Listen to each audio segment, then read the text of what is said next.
1 பேதுரு 5ஆம் அதிகாரம் 8வது வசனத்தை நான் வாசிக்க கேட்கலாம். தெளிந்த புத்தி உள்ளவர்களாயிருங்கள், விழித்திருங்கள், ஏனெனில் உங்கள் எதிராளியாகிய பிசாசானவன் கெட்சிக்கிற சிங்கம் போல் எவனை விழுங்கலாமோ என்று வகை தேடி சுற்றித் திரிகிறான். ஆண்டவர் நமக்கு சொல்லுகிற ஆலோசனை என்னவென்றால், நீங்கள் தெளிந்த புத்தி உள்ளவர்களாயிருங்கள், விழித்திருங்கள். 2 காரியத்தை ஆண்டவர் நமக்கு சொல்லுகிறார். எல்லாவற்றிலேயும் நீங்க மன தெளிவுள்ளவர்களாய் இருக்க வேண்டும். அதோடு மாத்திரல்லாதபடிக்கு விழித்திருக்க வேண்டும் என்று ஆண்டவர் சொல்லுகிறார். ஏன் அப்படிங்கிறதுக்கு ஆண்டவரே காரணம் சொல்றார். உங்கள் எதிராளியாகிய பிசாசானவன். நமக்கு ஒரு எதிராளி உண்டு, பிசாசு.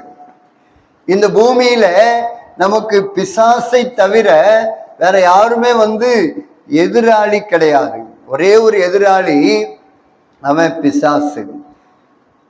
பிசாசானவன் எவனை விழுங்கலாமோ என்று வகை தேடி சுற்றி திரிந்து கொண்டிருக்கிறான். ஆகையினாலே நீங்கள் தெளிந்த புத்தி உள்ளவர்களாயிருங்கள், தெளிந்த புத்தி உள்ளவர்களாயிருந்து விழித்திருங்கள் என்று ஆண்டவர் நமக்கு ஆலோசனை சொல்லுகிறார். இந்த எதிராளியை குறித்து வெளிப்படுத்தின விசேஷம் 12ஆம் அதிகாரம் 12வது வசனம் சொல்லுகிறது.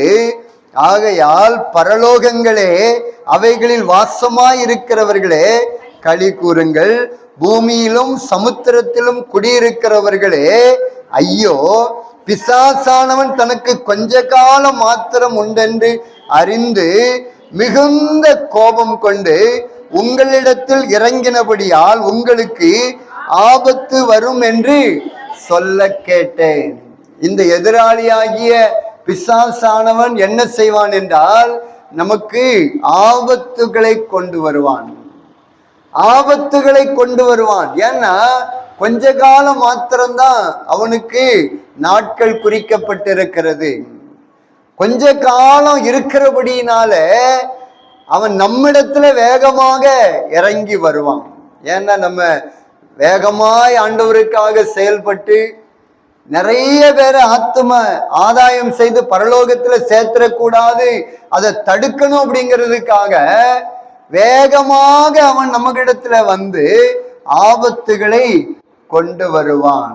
இதுதான் அவனுடைய வேலை. அதனால அந்த பிசாசுக்கு நாம என்ன பண்ணணும் அப்படின்னா, வேதம் சொல்லுகிறது, அவனுக்கு எதிர்த்து நெல்லுங்கள். பிசாசை பார்த்து பயப்படக்கூடாது. அவன் நமக்கு எதிராளி தான். எந்த காரியத்தை நம்ம ஆண்டவருக்காக செஞ்சாலும் அந்த காரியத்துல நமக்கு இடைஞ்சலை கொண்டு கொண்டே இருப்பான். மனிதன் மூலமா பேசுவான், அல்லது சின்ன சின்ன தடைகளை கொண்டு நம்மளை செயல்பட விடாம நிறுத்த வைப்பான்.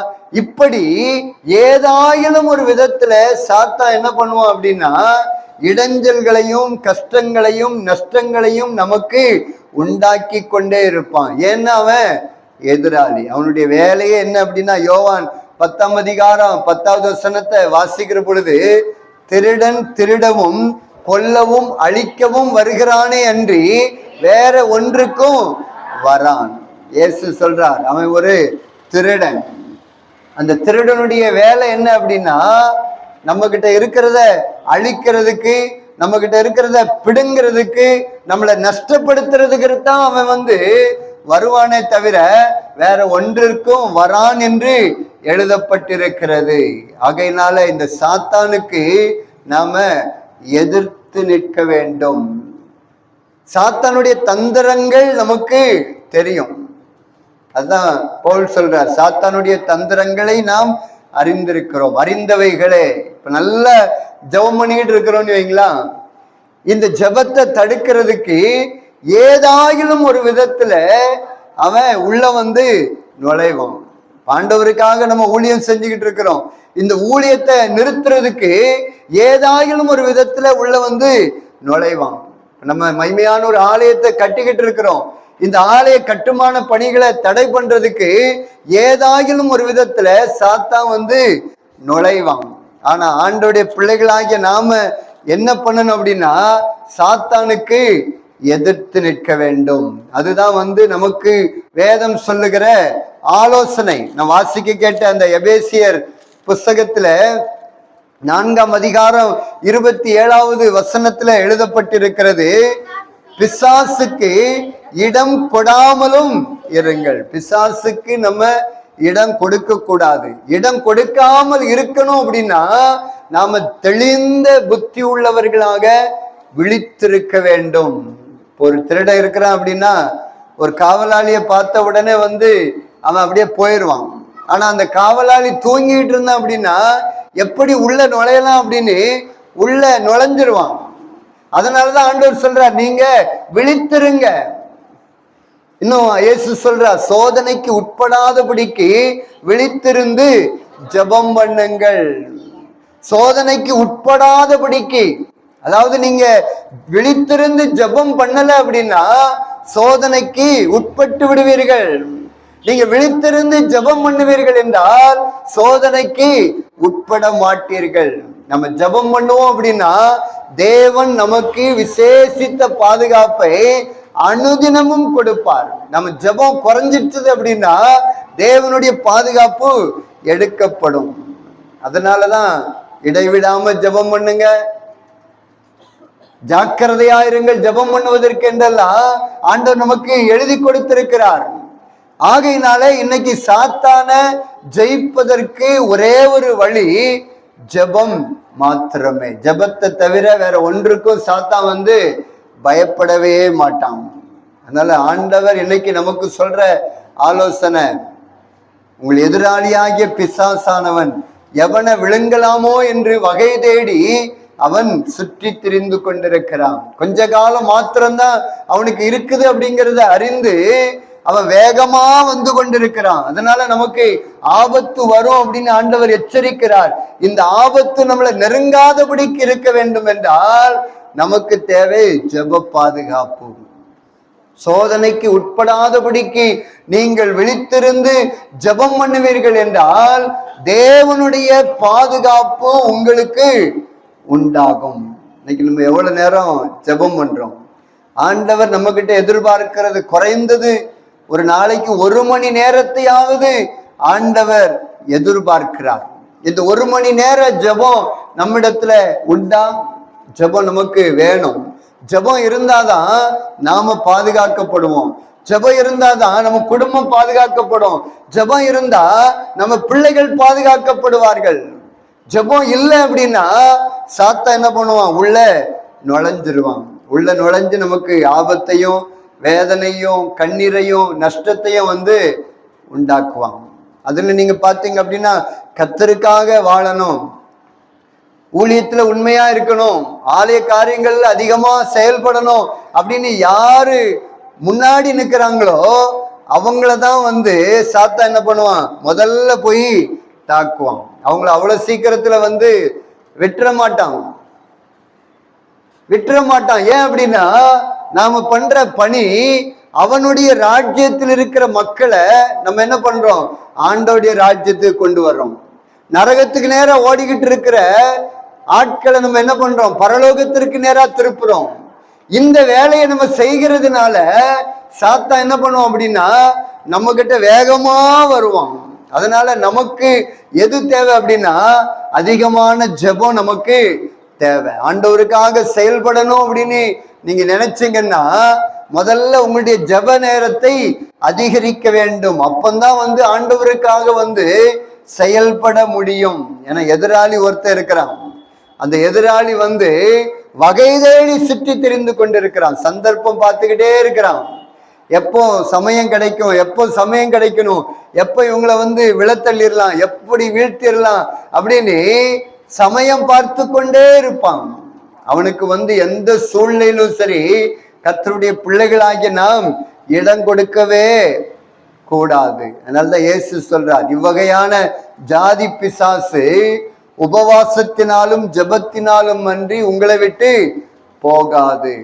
சாதாரண ஜெபத்திற்கு சில நேரங்களில சாத்தான் வந்து போக மாட்டான். சில நேரங்கள்ல சில வகையான சாத்தான், சில வகையான ஜாதி பிசாசு உபவாச ஜெபத்திற்கு மாத்திரம்தான் பயப்படும். அதனாலதான் இயேசு சொல்றார், நீங்க உபவாசம் பண்ணி ஜெபம் பண்ணுங்க.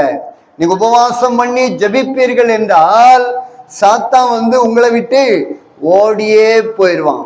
அதனால குடும்பத்துல எந்த பிரச்சனை வந்தாலும் சரி, சபையில எந்த பிரச்சனை வந்தாலும் சரி, நம்ம முன்னாடி இருக்கிற ஒரே ஒரு ஆயுதம், தீர்வை கொண்டு வருவதற்கு ஒரே ஒரு ஆயுதம் உபவாச ஜெபம் மாத்திரமே.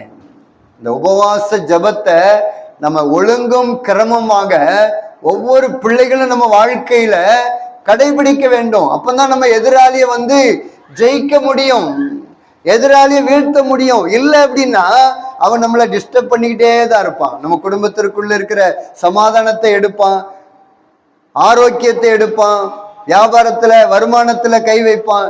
ஏதாயிலும் ஒரு விதத்துல நம்மளை துக்கப்படுத்துகிற காரியத்தை அவன் செய்து கொண்டே இருப்பான்.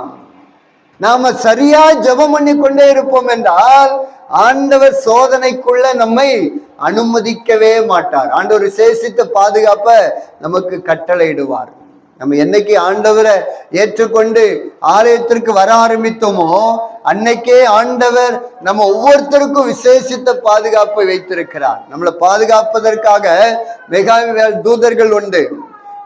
நமக்கு உண்டான எல்லாவற்றையும் பாதுகாப்பதற்காக தூதர்கள் உண்டு. ஏன்னா வேதம் அப்படிதான் சொல்லுகிறது, பாதம் கல்லில் இடராதபடிக்கு அவர்கள் தங்கள் கைகளில் ஏந்தி கொண்டு போவார்கள். ஒவ்வொருவருக்கும் எபிரேயரில் எழுதப்பட்டிருக்கிறது, அவர்கள் பணிவிடை ஆவிகளாய் இருக்கிறார்கள். நமக்கு வேலை செய்வதற்காக, நம்மளை பாதுகாப்பதற்காக ஆண்டவர் தேவதூதர்களை வைத்திருக்கிறார். ஒவ்வொருத்தருக்கும் 2 தேவதூதர்கள் இருக்கிறாங்க, மெகாவேல் தூதர், காபிரியேல் தூதர். காபிரியேல் தூதருடைய வேலை என்ன? நம்ம ஜெபம் பண்ற ஜெபத்தை ஆண்டவர்கிட்ட கொண்டு போவாரு. அங்கிருந்து என்ன பண்ணுவாரு? செய்திய பதில நமக்கு கொண்டு வருவார்.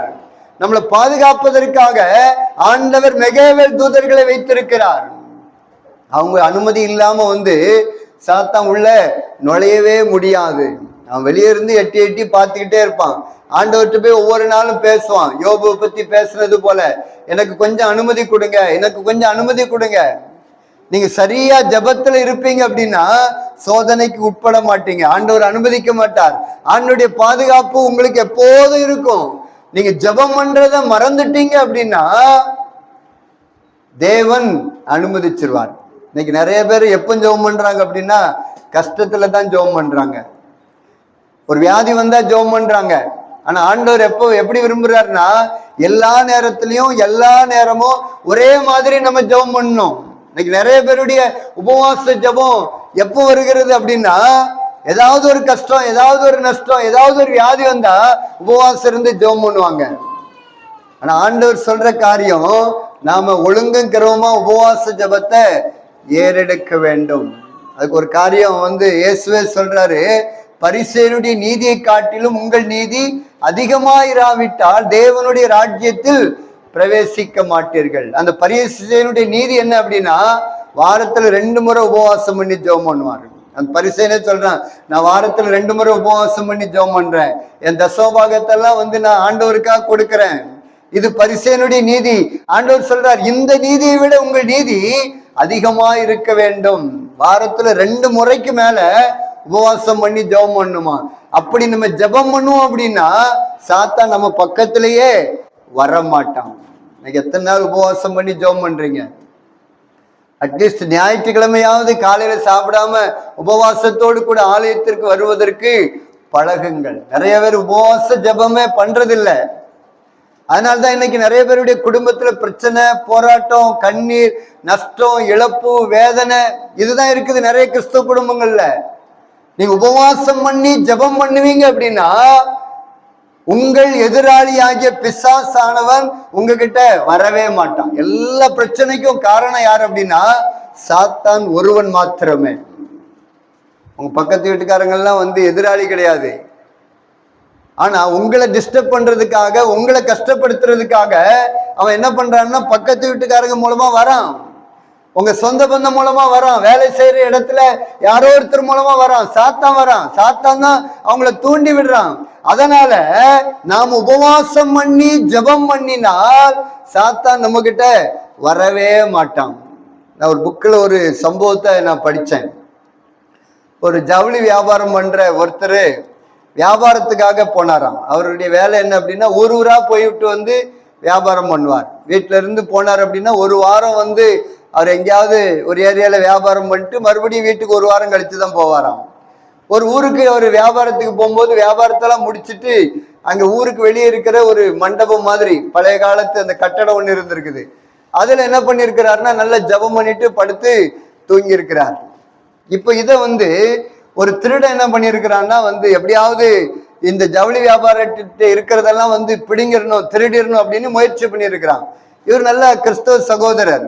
தினந்தோறும் காலையில போகும்போது நல்லா ஜெபம் பண்ணுவாரு, நைட்ல வந்த உடனே நல்லா வந்து ஜெபம் பண்ணிட்டு தான் வந்து படுப்பாராம். ஜெபத்தை மறக்கிறதே இல்லையாம். பாருங்க, ஒரு நாள் திடீர்னு அந்த திருடன் வந்திருக்கிறான். திருடன் வந்து பார்த்த உடனே அவனுக்கு ஒரு ஆச்சரியம். நேரா வந்து உள்ள போய் திருடுறதுக்கு வந்தவன் அவரை வந்து தட்டி எழுப்புறானாம். எழுப்பினோடனே யாரு யாரு அப்படின்னு சொன்னோன்னு, ஐயா ஐயா பொறுமையா இருங்க, நான் ஒரு திருடன் தான், நான் திருடுறதுக்கு தான் நான் வந்து வந்தேன். ஆனா இங்க ஒரு அதிசயத்தை என்னால பார்க்க முடிந்தது. அதனால திருடுற எண்ணத்தை விட்டுட்டு அதுக்கான காரணம் என்ன அப்படிங்கிறத நான் கேட்கறதுக்காக உள்ள வந்தையா அப்படின்னு சொன்னானா. உடனே அவர் கேட்டாராம், என்னப்பா நடந்தது அப்படிங்கும் போது அந்த திருடன் சொல்லியிருக்கிறான், நீங்க வந்து முத நாள் தங்கின அன்னைக்கே நான் வந்து திருடணும் அப்படின்னு நான் வந்து வந்தேன். ஆனா நீங்க தங்கி இருந்த அந்த இடத்தை சுற்றிலும் ஒரு அக்கினி அப்படியே வந்து வேலியாய் எரிந்து கொண்டிருக்கிறத என்னால பார்க்க முடிந்தது. அதனால நான் பயந்து நான் போயிட்டேன். ரெண்டாவது நாள் வந்து பார்த்தேன், அதே அக்கினி வந்து எரிந்து கொண்டிருந்தது. சரி, இன்னைக்கு போய் பார்க்கலாம் அப்படின்னு ஒரு வாரம் கழிச்சு நான் வந்து பார்த்தா அந்த அக்கினி எரிகிறதுல பெரிய ஒரு இடைவெளி இருந்தது. அதனால நான் திருடனு தான் வந்தேன். ஆனா அன்னைக்கு ஒரு அக்கினி வந்து எரிந்து கொண்டிருந்தது, இன்னைக்கு இந்த அக்கினி குறைந்திருக்கிறதே, உள்ள ஆள் நுழையிற மாதிரி இருக்குதே அப்படிங்கிறது ஒரு இது என்ன அதிசயம் அப்படின்னு உங்கள்கிட்ட கேட்கலான்னு நான் உள்ள வந்தேன். அது என்னையா அப்படின்னு கேட்கும்போது அப்பந்தான் வந்து ஜவுளி வியாபாரி உணர்ந்தாராம், நான் ஒரு ஜெபிக்கிற நான் ஒரு ஆண்டவருடைய பிள்ளை, இயேசுனுடைய பிள்ளை. நான் தினந்தோறும் ஜெபம் பண்ணாம நான் படுக்கவே மாட்டேன். காலையில் எழுந்த உடனே ஜெபம் பண்ணாம என் வியாபாரத்துக்கு போகவே மாட்டேன். ஆனா இப்போ ஒரு 3-4 நாளா இந்த வியாபார களைப்பு நிமித்தம் என்னால ஜெபம் பண்ண முடியல. அதனால நான் ஜெபத்தை இந்த 3 நாளா விட்டிருந்தேன். அப்ப சொன்னார் அவரு, நான் ஜெபத்தை விட்டதுனால என் ஆண்டவர் என்னை பாதுகாக்கல, நீங்க உள்ள வந்துட்டீங்க. நான் ஜெபம் பண்ணின அந்த நாட்கள்ல என் ஆண்டவர் என்னை அக்கினி வேலி போட்டு பாதுகாத்தார். அதனால நீங்க உள்ள வர முடியல. அப்பவே அந்த இடத்துல முழங்கால் பண்ணிட்டு ஜெபம் பண்ணார், ஆண்டவரே என்னை மன்னிச்சிருங்க, இனி நான் வந்து ஜெபத்தை விட மாட்டேன். நான் ஜெபம் பண்ணதுனால என்ன நீங்க பாதுகாத்தீங்க, எனக்கு உண்டான எல்லாவற்றையும் பாதுகாத்தீங்க. ஆனா நான் ஜெபத்தை மறந்ததுனால என்ன நீங்க பாதுகாக்கல, என்ன மன்னிச்சிருங்க, இனி நான் ஜெபத்தை விட மாட்டேன் அப்படின்னு அந்த இடத்துல முழங்கால் படிட்டு ஜெபம் பண்ணாராம். பாருங்க, ஏன் நான் இதை சொல்லுகிறேன் அப்படின்னா, நம்ம ஜெபம் பண்ணுனா ஆண்டவர் நமக்கு பாதுகாப்பு கொடுப்பார். ஏன்னா இயேசு சொல்றார், நீங்க சோதனைக்கு உட்படாதபடிக்கு விழித்திருந்து ஜெபம் பண்ணுங்க. சோதனைக்கு உட்படாதபடிக்கு நீங்க ஜெபம் பண்ணலன்னா சோதனைக்கு உட்பட்டு விடுவீர்கள். இதுதான் அந்த வசனத்தினுடைய அர்த்தம். நீங்க ஜெபம் பண்ணுனீங்கன்னா சோதனையே வராது, சாத்தான் உங்ககிட்ட வரவே மாட்டான். இன்னைக்கு நிறைய பேர் ஜெபத்தை மறந்துடுறாங்க. வியாதி வருது, நஷ்டம் வருது, விபத்துகள் நடக்கிறது, எந்த ஒரு காரியத்தையும் செய்ய முடியாத தடைகள் வருகிறது. நம்ம ஜெபம் பண்ணுவோம் அப்படின்னா, அதிலும் குறிப்பாக உபவாசத்தோடு கூட ஜெபம் பண்ணுவோம் அப்படின்னா எல்லா காரியத்தையுமே சாதிக்க முடியும். சாதாரண ஜெபத்தை விட உபவாச ஜெபத்துல அத்தனை வல்லமை இருக்கிறது. அதனால நம்முடைய ஆலய கட்டுமான பணிக்காக, இதனுடைய பிரதிஷ்டை காரியங்களுக்காக உபவாசத்தோடு கூட ஜெபம் பண்ணுவீர்கள் என்றால் எல்லா தடைகளை ஆண்டவரே வந்து உடைப்பார். அதுக்கு சாட்சி நானே இருக்கிறேன். நான் கண்கூடாய் கண்ட காரியம். 20,000 வச்சு 2 கோடி ரூபாய் தேவை சந்திக்கப்பட்டது. ஒரே நபர் 50 லட்சம் ரூபாய் வந்து அந்த ஆலய கட்டுமான பணிக்காக கொடுத்தாங்க. இந்த கொரோனா காலத்துக்கு பின்னாடி பணமே வராம இருந்தது. ஆனா அந்த கொரோனா காலத்துக்கு பின்னாடி ஒரு விசேஷித்த ஜெபத்தை ஏறெடுத்தேன். ஏன்னா கடைசி கட்ட வேலைகளை முடிப்பதற்கு, அந்த பிளம்பிங் வேலை, எலக்ட்ரிஷியன் வேலை, அந்த பெயிண்டிங் வேலை, பினிஷிங் வேலை, இதெல்லாம் முடிக்கிறதுக்கு பணம் இல்லை ஆண்டவரேன்னு ஆண்டுடைய சமூகத்தில் உபவாசத்தோடு கூட ஜெபம் பண்ணோம். நடந்த அற்புதம் பார்த்தீங்க அப்படின்னா, ஆரம்பத்துல ஒரு 7 வருஷத்துக்கு முன்னாடி ஒரு பெரிய தொழிலதிபரை போய் எங்க திருச்சபை பொறுப்பாளர்கள் பார்த்தாங்க. அவங்க 1 லட்சம் ரூபாய் செக்கு கொடுத்தாங்க. அந்த 1 லட்சம் ரூபாய பேங்க்ல போட்டா அது அப்படியே ரிட்டர்ன் ஆயிடுச்சுது. சரி அப்படின்னு அவங்கள மறுபடியும் போய் தொடர்பு கொண்டாங்க. அவங்க சொன்னாங்க, நான் தொழில ரொம்ப நான் நஷ்டப்பட்டு இருக்கிறேன் ஐயா, அதனால என்னால இப்ப முடியல, ஒரு 25,000 கொடுக்குறேன், இன்னொரு மாசம் 25,000 கொடுக்குறேன் அப்படின்னு ஒரே ஒரு 50,000 கொடுத்துட்டாங்க.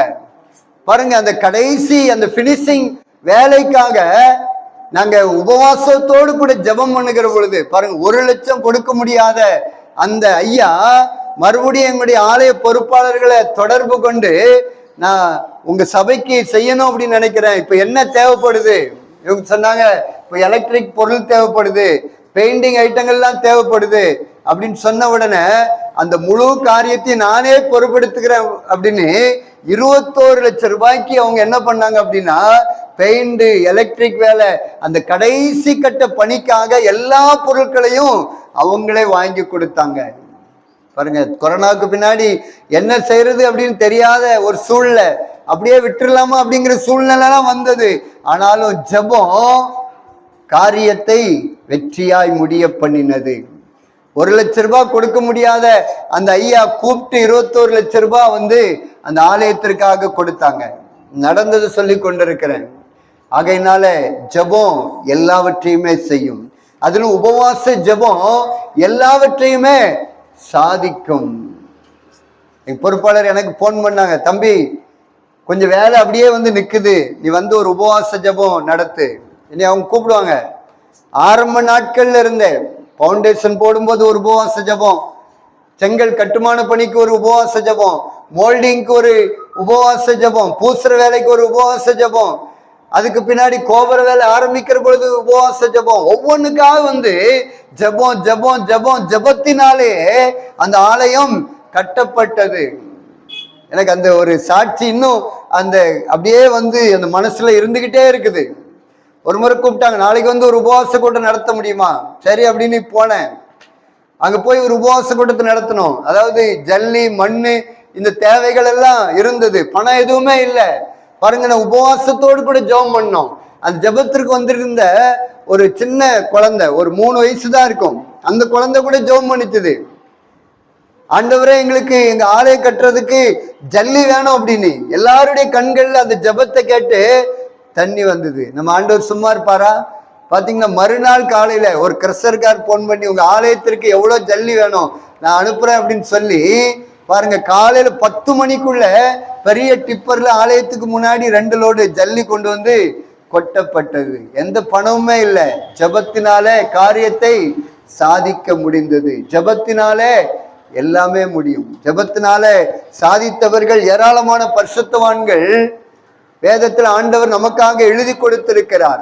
யோசபாத் ராஜா, எதிரிகள் வந்துட்டாங்க, என்ன பண்றதுன்னு தெரியல, உபவாசத்தோடு கூட தேவ சமூகத்துல ஜெபம் பண்ணாங்க, ஆண்டவருடைய சமூகத்துல தாழ்த்தினாங்க. ஆண்டவர் எங்களால முடியாது, ஏராளமான மக்கள் வந்திருக்கிறாங்க, இந்த பிரச்சனையை சமாளிப்பதற்கு எங்களால முடியாது, நீங்க பார்த்துக்கொள்ளுங்க ஆண்டவரேன்னு உபவாசத்தோடு கூட ஒப்பு கொடுத்தாங்க.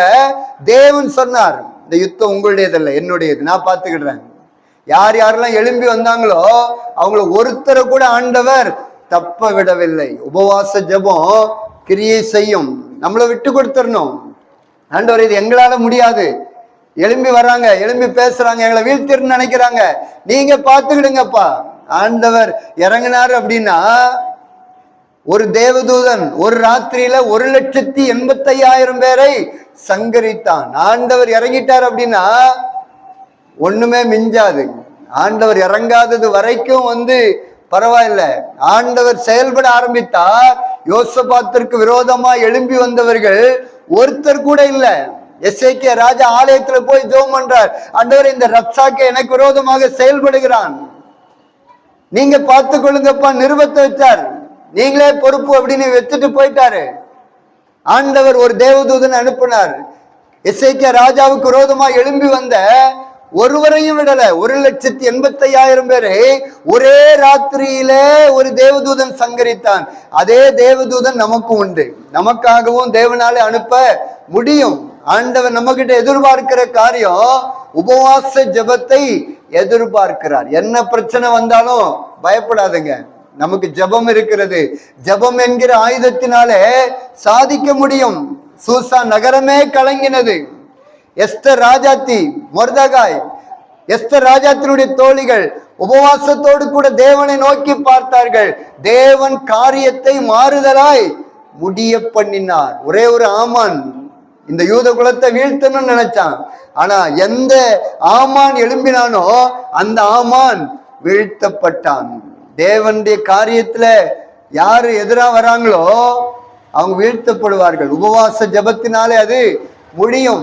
எத்தனை பேர் எழுப்பி வந்தாலும் சரி, அவர்கள் ஒன்றுமில்லாமல் இல் பொருள் ஆவார்கள். இதுதான் வேதம் நமக்கு கொடுக்கிற ஆலோசனை. அதனால ஆண்டவர் இன்னைக்கு நம்ம கிட்ட எதிர்பார்க்கிற காரியம் உபவாச ஜெபத்தை எதிர்பார்க்கிறார். உபவாசத்தோடு கூட நீங்க தேவ சமூகத்துல காத்திருப்பீர்கள் என்றால் எல்லா காரியத்தையுமே உங்களுக்கு சாதகமாக முடிக்க முடியும். தேவன் மயங்குகிற ஒரே ஒரு காரியம் உபவாச ஜெபம்தான். ஆண்டவர் சொல்றாரு, நினிவே பட்டணத்தையே அழிச்சிருவேன்னு சொல்றாரு. ஆனா உபவாசத்தோடு கூட மனம் திரும்பினாங்க. தேவன் என்ன பண்ணிட்டாரு? நான் அழிக்க மாட்டேன்னு சொல்லிட்டார். ஆமான், ஆகாப் என்கிற ஒரு ராஜா, பெரிய கொலைகாரன், விக்கிரகாராதனைக்காரன். ஆண்டவர் சொல்லிட்டாரு, நீ அவ்வளவுதான், முடிஞ்சது. ஆனா உபவாசத்தோடு கூட தேவ சமூகத்துல வந்தான். சரி போ, மன்னிச்சு விட்டுறேன் அப்படின்னு விட்டுட்டார். உபவாச ஜெபத்திற்கு மாத்திரமே தேவன் இறங்குவார், தேவனுடைய கோபம் மாறும். வேற எதுலையுமே தேவனுடைய கோபம் மாறாது. அதனால உபவாச ஜெபத்திற்கு நம்மை அர்ப்பணிக்க வேண்டும். ஏன்னா நமக்கு ஒரு எதிராளி இருக்கிறான், சாத்தான். அவனுக்கு எந்த சூழ்நிலையும் சரி இடம் கொடுக்க கூடாது. அவன் வேகமா கிரியை செய்து கொண்டிருக்கிறான். எப்படி விளங்கலாம், எப்படி விளை வைக்கலாம், எப்படி எல்லாத்தையும் தடுக்கலான்னு முயற்சி பண்றான். அவனுக்கு இடம் கொடுக்க கூடாது. அவனை நீங்க ஜெபத்தின் மூலமாக எதிர்த்து நிற்க வேண்டும். எதிர்த்து நிற்பீர்கள் என்றால் ஆமான் வீழ்த்தப்பட்டது போல நிச்சயமாகவே வீழ்த்தப்படுவார்கள். ஆகையினால பயப்படாதுங்க. நம்ம எல்லாரும் அப்படி நம்ம எழுந்து நின்று தேவ சமூகத்துல ஒப்பு கொடுக்கலாமா? ஜெபாவி ஊற்றுமையா, ஜெபிக்கணும் ஜெபிக்கணுமே, ஜெபாவி ஊற்றுமையா, ஜெபிக்கணும் ஜெபிக்கணுமே. ஸ்தோத்திரப்பாலி விண்ணப்ப ஜெபம், ஸ்தோத்திரப்பாலி விண்ணப்ப ஜெபம், ஒவ்வொரு நாளும் நான் ஏறெடுக்கணும், ஒவ்வொரு நாளும் நான் ஏறெடுக்கணும். ஜெபாவி ஊற்றுமையா, ஜெபிக்கணும் ஜெபிக்கணுமே, ஜெபாவி ஊற்றுமையா, ஜெபிக்கணும் ஜெபிக்கணுமே. உபவாசித்து உடலை ஒருத்து, உபவாசித்து உடலை ஒருத்து, ஒவ்வொரு நாளும் நான் ஜெபிக்கணுமே, ஒவ்வொரு நாளும் நான் ஜெபிக்கணுமே. ஜெபாவி ஊற்றுமையா, ஜெபிக்கணும் ஜெபிக்கணுமே, ஜெபாவி ஊற்றுமையா, ஜெபிக்கணும் ஜெபிக்கணுமே. தானியேல் போல 3 வேளையும், தானியேல் போல 3 வேளையும் தவறாமல் நான் ஜெபிக்கணுமே, தவறாமல் நான் ஜெபிக்கணுமே, ஜெபாவி ஊற்றுமையா. ஜெபிக்கணும் ஜெபிக்கணுமே, ஜெபாவி ஊற்றுமையா. ஜெபிக்கணும் ஜெபிக்கணுமே. எங்க மேல ஒரு ஜெபாவிய ஊற்றுங்கப்பா. ஒரு ஜெப அபிஷேகத்தினால நிரப்புங்க. எதை மறந்தாலும் சரி, நாங்க ஜெபத்தை மறக்க மாட்டோம்ப்பா. உபவாசித்து ஜெபிக்கிறத நாங்க மறக்க மாட்டோம்ப்பா. உபவாசித்து ஜெபிக்கிற பொழுது சாத்தான வீழ்த்தலான்னு சொல்லிருக்கிறீங்கப்பா. ஆண்டவரே, எங்கிட்ட அதை எதிர்பார்க்கிறீங்க. அதற்கு எங்களை நாங்கள் அர்ப்பணிக்கிறோம். ஜெபம் எல்லாவற்றையும் சாதிக்கும் என்பதை ஆண்டவரை நாங்க புரிந்து கொண்டோம். உம்மால எல்லா காரியங்களும் ஆகும்னு சொல்லியிருக்கிறீங்கப்பா. ஆண்டவரே, அதற்கு எங்களுடைய ஜெபத்தை நீங்க எதிர்பார்க்கிறீங்க. இதனால வந்த பிள்ளைகள் ஒவ்வொருவரையும் கத்த நீங்க ஆசீர்வதிங்கப்பா, ஆசீர்வதிங்க, ஆசீர்வதிங்க, ஆசீர்வதிங்கப்பா. ஜெப ஆவியினாலே ஒவ்வொருவரையும் நிரப்பும். இயேசுவின் நாமத்தினாலே ஜெபிக்க விடக்கூடாதபடிக்கு தடை செய்கிற எல்லா தடைகளை உடைக்கிறேன். இயேசுவின் நாமத்தினாலே உம்முடைய பிள்ளைகள் உமக்காக செயல்படக்கூடாதபடிக்கு இருக்கிற எல்லா தடைகளை உடைக்கிறேன். ஒரு ஜெப ஆவியினாலே ஒவ்வொருவரை நிரப்புவீராக, ஒவ்வொருவரை நிரப்புவீராக. எதை மறந்தாலும் சரி, நாங்க ஜெபத்தை மறக்கவே மாட்டோம்ப்பா. ஜெபத்தை மறக்க மாட்டோம். காலையில ஜெபம் பண்ணுவோம், மதியத்துல ஜெபம் பண்ணுவோம், இரவுல ஜெபம் பண்ணுவோம், வாரத்துல 3 முறை உபவாசித்து ஜெபம் பண்ணுவோம்ப்பா. அதற்கு எங்களை அர்ப்பணிக்கிறோம். சோதனைக்கு உட்படாதபடிக்கு விழித்திருந்து ஜெபம் பண்ணுங்கன்னு சொல்லியிருக்கிறீங்க. எங்க வாழ்நாள்ல இந்த ஆலோசனைகளை நாங்க அப்படியே கடைபிடிப்போம்ப்பா. விழித்திருந்து ஜெபம் பண்ணுவோம். அதற்கு எங்களை நாங்கள் அர்ப்பணிக்கிறோம். அந்த ஒவ்வொரு பிள்ளைகளையும் நீங்க தொடுங்கப்பா. உடைய வல்லமை அனுப்பி சுகமாக்குங்க. உடைய பிள்ளைகளுக்கு விரோதமா இருக்கிற எல்லாவித சாத்தானுடைய கிரியைகளை இயேசுவின் நாமத்தில் நான் அப்புறப்படுத்துகிறேன். நாங்கள் விசேஷமா எங்களுடைய ஆலய கட்டுமான பணிக்காக நாங்கள் ஜெபிக்கிறப்பா. ஆண்டவரே, இதற்கான தேவைகளை சந்திங்கப்பா. இதற்கு விரோதமா இருக்கிற எல்லா தடைகளை இயேசுவின் நாமத்தில் நாங்கள் உடைக்கிறோம். இந்த கட்டுமான பணிக்கு விரோதமா இருக்கிற எல்லா சாத்தானுடைய கிரியைகளை நிர்மூலமாக்குகிறோம். எல்லா சாத்தானுடைய தடைகள் இயேசுவின் நாமத்தில் அகன்று போவதாக, அகன்று போவதாக. இயேசுவின் நாமத்தினால் இந்த வேலை தொடர்ந்து செயல்படக்கூடாதபடிக்கு இருக்கிற எல்லா தடைகள் மாறட்டும். சாத்தான் கொண்டு வருகிற எல்லா தடைகள் இயேசுவின் நாமத்தில் மாறுவதாக. ரபா தலா ஷகபா ரிகலா ஷகா துடா கபா தலா ஷகபா ரிபலா ஷகபா. இயேசுவின் நாமத்தினாலே எல்லா தடைகள் மறையட்டும், மறையட்டும். புதிய வழிவாசல்கள் இயேசுவின் நாமத்தில் திறக்கப்படுவதாக, இயேசுவின் நாமத்தில் திறக்கப்படுவதாக. கொடுக்கிற மக்களை கர்த்தர் எழுப்புவீராக. யார் யாரெல்லாம் வாக்கு பண்ணினார்களோ அவர்களோடு கூட கர்த்தர் பேசுவீராக. அவர்களுக்கு கொடுக்க வைப்பீராகப்பா. கொடுப்பதற்கு திராணியை கொடுப்பீராக. ஆண்டவரே, சீக்கிரத்தில் இந்த ஆலயம் கட்டி பிரதிஷ்டை பண்ணப்படணும்ப்பா. ஆண்டவரே, நீங்க உதவி செய்யுங்கப்பா. நீங்க பேசுங்க ஆண்டவரே, நீங்க பேசுங்கப்பா. பணம் படைத்தவர்களோடு கூட பேசுங்கப்பா. உங்க பிள்ளைகளோடு கூட பேசுங்கப்பா. எல்லா இடத்தில் இருக்கிற மக்களோடு கூட பேசுங்க.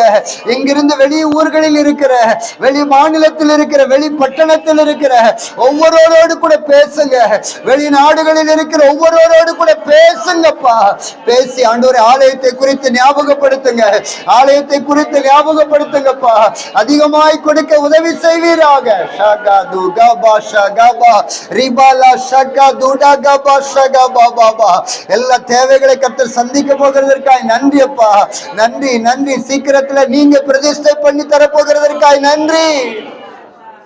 உங்க ஆலயம் ஆண்டவரே, உங்க வீடப்பா. இது உங்க வீடப்பா. உங்க வீட்டை நீங்க கட்டுங்க, நீங்க கட்டுங்கப்பா. நாங்க வேலைக்காரர்களப்பா, நாங்க வேலைக்காரர்கள். நீங்க எஜமானன், நீங்க முதலாளியப்பா. ஆண்டவரே, நீங்க எங்களுக்கு மணல் வாங்கி கொடுங்க, நீங்க சிமெண்ட் வாங்கி கொடுங்க, நீங்க எலக்ட்ரிக் பொருட்களை வாங்கி கொடுங்க, நீங்க பெயிண்டிங் வாங்கி கொடுங்கப்பா. ஆலயத்திற்கு தேவையான எல்லாவற்றையும் நீங்க வாங்கி கொடுங்க. நாங்க வேலைக்காரங்க, நாங்க செய்யறோம் ஆண்டவரே. நீங்க எஜமான அப்பா. உங்க வீட்டுக்கு தேவையான எல்லாவற்றையும் கர்த்தர் சந்திப்பீராக. இன்று முதல் அதற்கான பண தேவைகள் ஆண்டவரே வந்து கொண்டே இருப்பதாக, இயேசுவின் நாமத்தில் வந்து கொண்டே இருப்பதாக. ரிகாலா ஷக்கா பாபா பாபா பாபா, எதிர்பார்க்காத இடங்களில் இருந்து நன்மை வரட்டும் என்று ஜெபிக்கிறப்பா. நீங்க பேசுங்க ஆண்டவரே, ஒவ்வொருத்தரையாக இங்க அழைத்து கொண்டு வருவீராக. அழைத்து கொண்டு வாங்கப்பா, இந்த ஆலயத்தை பார்க்க வைங்கப்பா, பார்க்க வைங்கப்பா. நீங்க பேசுங்க ஆண்டவரே. உங்க பிள்ளைகளுக்கு கொடுப்பதற்கு திராணிய கொடுங்கப்பா, ஆசீர்வதிங்கப்பா. யாரெல்லாம் பொருத்தனை பண்ணாங்களோ அவங்களுக்கெல்லாம் அந்த பொருத்தனை நிறைவேற்றுவதற்கு சத்துவத்தை கொடுங்க, பலனை கொடுங்க, திராணிய கொடுங்க, பண வசதிகள் வாய்ப்புகளை உண்டாக்கி கொடுங்கப்பா. நீங்க அப்படி செய்கிறதற்காக நன்றி, நன்றி. எங்க ஜெபத்தை நீங்க கேட்டதற்காக ஸ்தோத்திரம். தடைகளை மாற்றி போட்டதற்காக நன்றி. தேவைகளை சந்திக்கிறதற்காக நன்றி.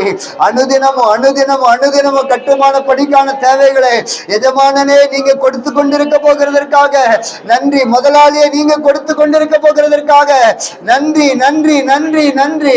ஆண்டவரே, நாங்க உங்க கையை எதிர்பார்த்து காத்திருக்கிறப்பா, உங்க முகத்தை எதிர்பார்த்து நாங்க காத்திருக்கிறோம். நன்மை செய்வீராக ஜெபிக்கிறப்பா, ஜெபிக்கிறோம், உங்ககிட்ட கேட்கிறோம்ப்பா. நீங்க அப்படி செய்கிறதற்காக நன்றி, நன்றி. வந்த ஒவ்வொரு பிள்ளைகளையும் நீங்க ஆசீர்வதித்ததற்காக நன்றி. இந்த கிராமத்தில் இருக்கிற எல்லா மக்களை ஆண்டவரை நீங்க ஆசீர்வதிங்க, எல்லா குடும்பங்களும் ஆசீர்வதிங்க ஆண்டவரை. எங்களுடைய உபதேசரையாவை ஆசீர்வதிங்க, அவருடைய துணைவியார் பிள்ளைகள் குடும்பத்துல ஆசீர்வதிங்க. அதே போல ஆண்டவர் பொறுப்பாளர் ஆண்டவர் அவருடைய குடும்பத்தை ஆசீர்வதிங்கப்பா. இன்னும் திருச்சபைக்காய் உழைக்கிற ஒவ்வொரு பிள்ளைகளையும் நீங்க இன்னும் உற்சாகத்தின் ஆவினால நிரப்பி செயல்பட வைப்பீராக. குறிப்பாக ஆலய கட்டுமான பணி ஆண்டவரை கமிட்டியை கத்தர் ஆசீர்வதிங்க, அவருடைய குடும்பங்களை ஆசீர்வதிங்க. ஒரு மனதோடு கூட செயல்பட கத்தர் கிருபை செய்யுங்கப்பா, கிருபை செய்யுங்க, கிருபை செய்யுங்க. துதி கன மகிமை எல்லாம் நமக்கு ஒருவருக்கு மாத்திரம் செலுத்துகிறோம். இயேசுவின் நாமத்தில் ஜெபிக்கிறோம் நல்ல பிதாவே, ஆமென். யாவரும் அமரலாம்.